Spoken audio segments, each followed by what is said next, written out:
अस्सलाम वालेकुम दोस्तों।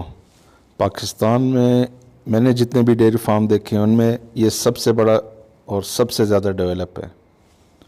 तो आज मैं इस डेयरी फार्म के बारे में आपको विज़िट भी कराऊंगा और बहुत सी मालूमात जो मैंने इकट्ठी की है वो भी आपके साथ शेयर करूंगा। बहुत ही खूबसूरत डेयरी फार्म है और ऑस्टन फ्रीजिंग गायें हैं सारी, ऑस्ट्रेलिया वाली।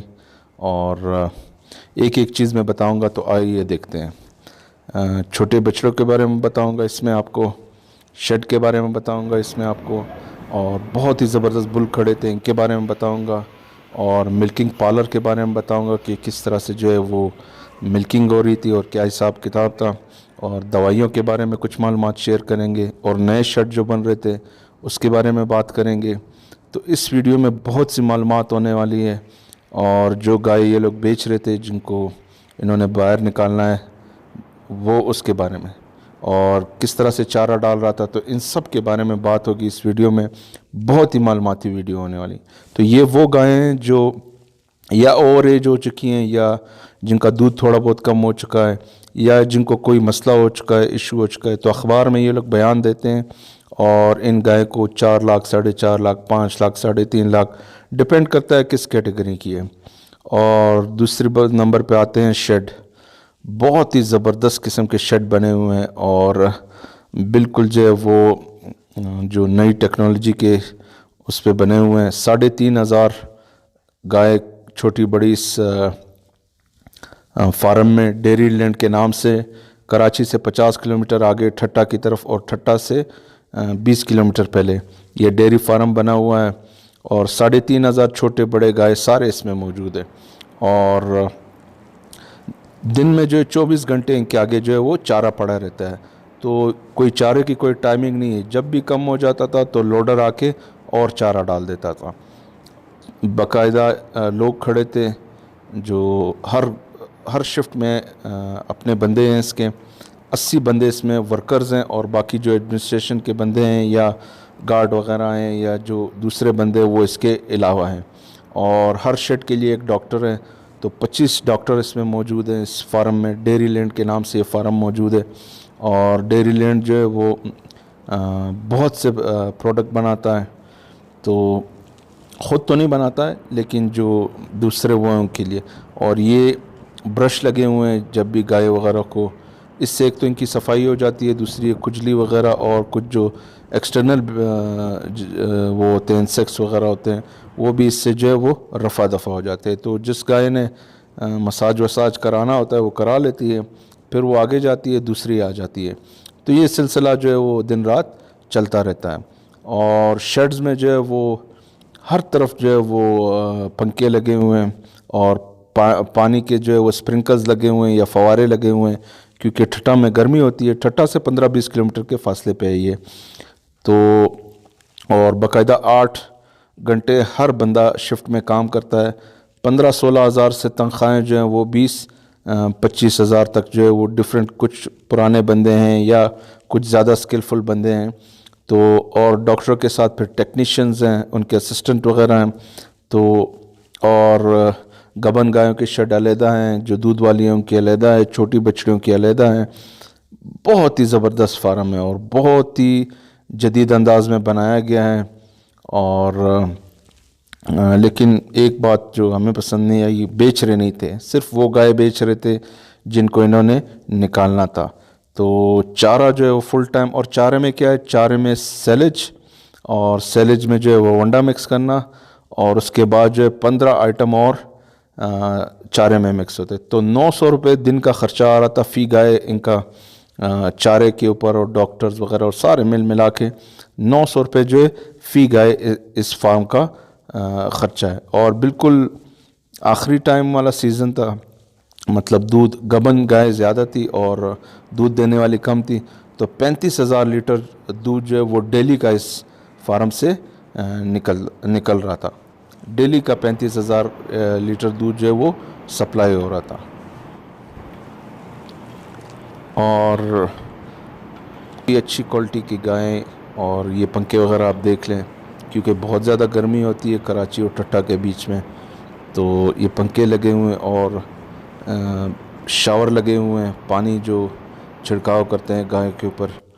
और गाय ने किसी भी टाइम कोई भी चारा खाना हो, कुछ भी करना हो, तो वो जो है वो आराम से आ जा सकती। और ये जो है रेत यहाँ रखा हुआ था, और ये गोबर वाला सिस्टम, पाइप ऐसे अंदाज पे लगाए गए हैं कि गाय अगर गोबर करे तो बिल्कुल, ये देखें यहाँ पे जो गोबर के लिए नालियाँ बनी हुई हैं, ये अभी ट्रैक्टर आके एक ब्लेड मारेगा तो ये सारे बीच में जो है वो बने हुए हैं नाली की तरह, तो उसमें से ये गोबर पानी के साथ मिलके निकल जाता है। तो सफाई का इंतज़ाम बहुत आसान, और पाइप लगे हुए हैं एक दूसरे को। हर गाय जो है वो अपने पाइप में जाके आराम से बैठ जाती है, और जो गाली करती है, और जिन्होंने जो है वो खाना पीना होता है वो आके अपना चारा खाती रहती हैं। तो दिन में 3 दफ़ा मिल्किंग, और 24 घंटे चारा, और 8 घंटे मज़दूरों की शिफ्ट, और हर शेड के लिए एक डॉक्टर, एक टेक्नीशियन, जो डॉक्टर का असिस्टेंट आप कह लें।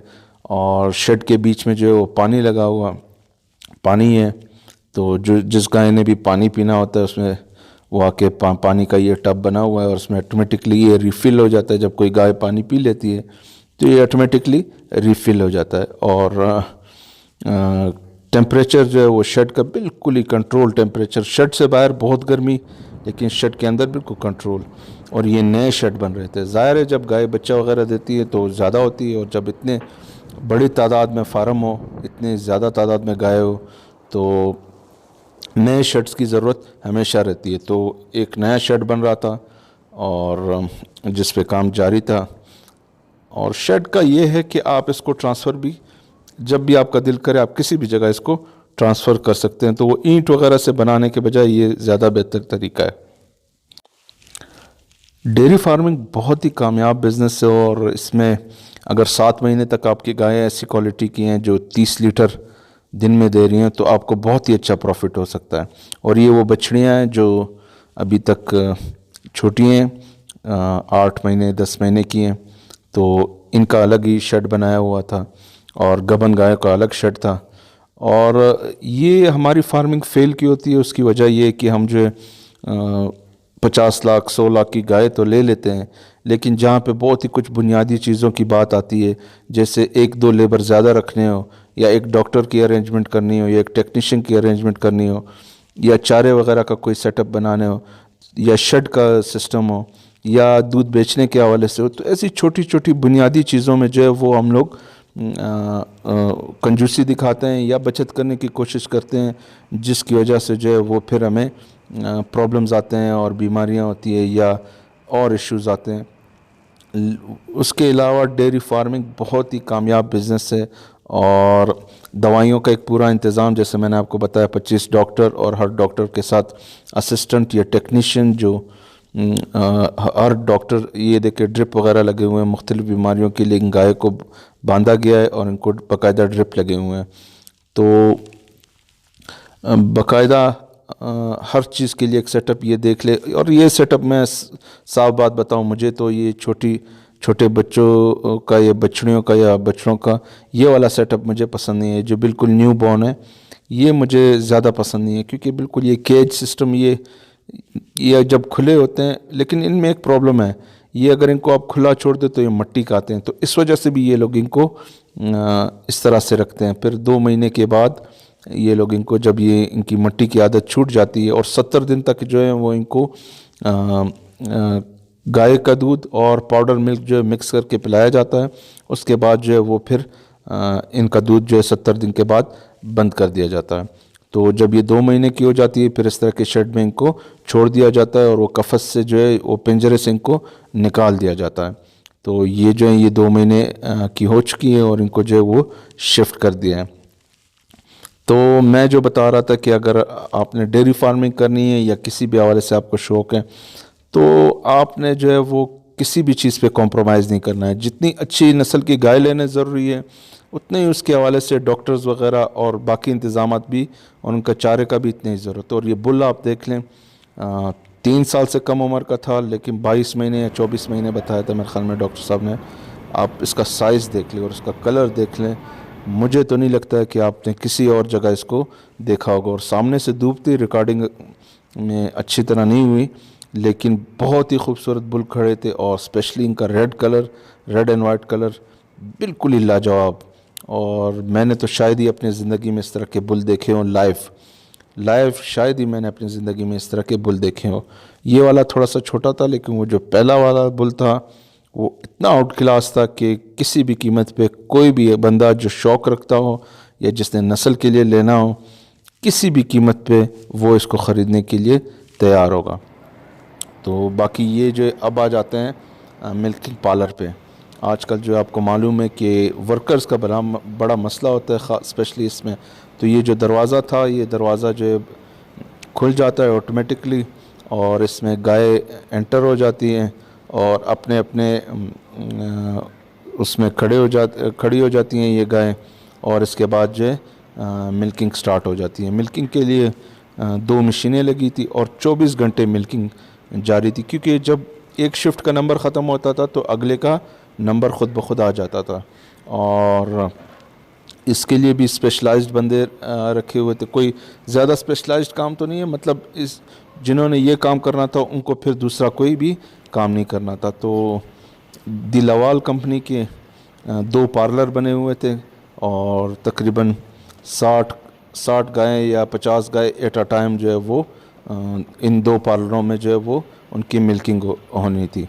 और काफ़ी आसान तरीका था, बस पानी मार के, थनों पे पानी मार के, और उसके बाद जो आपने ये मशीन, बोतलों टाइप की ये जो मशीन है, सक्शन ये वाले आपने फ़िट करने, ख़ुद ही फ़िट हो जाते थे और एक केबल से लटके होते थे, और सब प्रेशर वगैरह और सब कुछ जो है वो नज़र आ रहा होता था कि भाई कितना प्रेशर आ रहा है, कितना दूध जा रहा है, और इस गाय ने आज कितना दूध दिया है। तो जैसे ही मिल्किंग पूरी हो जाती थी, और जिस गाय की मिल्किंग पूरी हो जाती थी तो उसका सक्शन पाइप जो है वो ख़ुद ब खुद नीचे आना शुरू हो जाता था। बहुत ही आसान सिस्टम और अच्छा सिस्टम है, लेकिन ये है कि इसको भी मेंटेन करना पड़ता है। तो दूध जो है डेयरी लैंड वाले बेच रहे थे वो 80 रुपये का खुला बेच रहे थे, लेकिन आमतौर से वो पैकिंग करते हैं, और उस कंपनी का नाम मैं भूल गया हूँ। अगर मुझे याद आ गया तो मैं डिस्क्रिप्शन में लिख, ये देखें इसमें नज़र आ रहा है कि मिल्क आ रहा है गाय की तनों से, तो ट्रांसपेरेंट लगाया हुआ है बीच में इन्होंने, ताकि पता चल सके कि भाई वर्किंग कंडीशन है या नहीं है। और 150 रुपये की पैकिंग वाला मिल्क पर लीटर बेच रहे थे, और खुला जब एक्स्ट्रा हो जाता था तो खुला बेचते थे तो वो तकरीबन 80 रुपये में लीटर बेच रहे थे। और ये पायोडीन मिल्किंग होने के बाद ये पायोडीन लगा रहे थे, ताकि कोई भी बैक्टीरिया, कोई भी जरासीम जो गाय के थन के हवाले से कोई बीमारी हो तो उनसे गाय बच जाए। तो ये पायोडीन बाद में लगा देते थे, और उसके बाद जो है फिर इन गाय को जो है वो फ्री कर दिया जाता था, फिर नेक्स्ट शिफ्ट आ जाते थे। और बहुत ही इजी सिस्टम था। 2 बंदे जो है वो 30 गाय मेरे ख्याल में एक पार्लर में मिल्किंग हो रही होती थी, 30 अगले में। कोई एग्जैक्ट नंबर तो मैं नहीं बता सकता हूँ, लेकिन ये आप अंदाज़ा लगा लें। 2 पार्लर बने हुए थे और 2 लाइन थे दोनों पार्लर के, तो 60 के करीब मेरे ख्याल में गाय दोनों पार्लर में मिल्किंग उनकी हो रही थी। ये गाय इस तरह से खड़ी होती थी, बिल्कुल मूवमेंट उनकी नहीं हो सकती थी, वो सिर्फ जुगाली ही कर सकते थे। और जैसे ही वो उनकी मिल्किंग हो जाती थी तो उसके बाद जो है वो फिर उनको रिलीज़ कर दिया जाता, वो अपने शेड में चली जाती थी, और उसके बाद जो है वो और गायें आ जाती थी मिल्किंग के लिए। तो ये सिलसिला सारा दिन चलता रहता था। ये देखिए इनकी मिल्किंग हो चुकी है और अब इनको ये रिलीज़ किया जा रहा है। अब ये जाएंगी, इनके बाद जो है वो दूसरा शिफ्ट आएगा, दूसरा नंबर आएगा, और वो जो है फिर उनकी मिल्किंग होगी। तो बहुत ही इजी प्रोसेस था, और मेरे ख़्याल में कोई 4 से 5 मिनट के अंदर जो है वो 30 गाय की मिल्किंग आराम से हो जाती थी। बिल्कुल ही कोई इसमें इश्यू ही नहीं था। तो जो मेन बात पे मैं आ रहा था कि भाई जब भी आप डेयरी फार्म शुरू करते हैं, जो थोड़ी थोड़ी बुनियादी चीज़ें होती हैं जिसको हम बचत समझते हैं, वो असल में वही हमारे नुकसान का बायस बनता है। और ये जो सैलेज रखा हुआ है, मैं थोड़ा सा जूम कर लेता हूँ, ये एक टन जितना इसका एक बंडल है। तो ये सैलेज आप देख सकते हैं कहाँ तक फैला हुआ है, और मुझे नहीं लगता है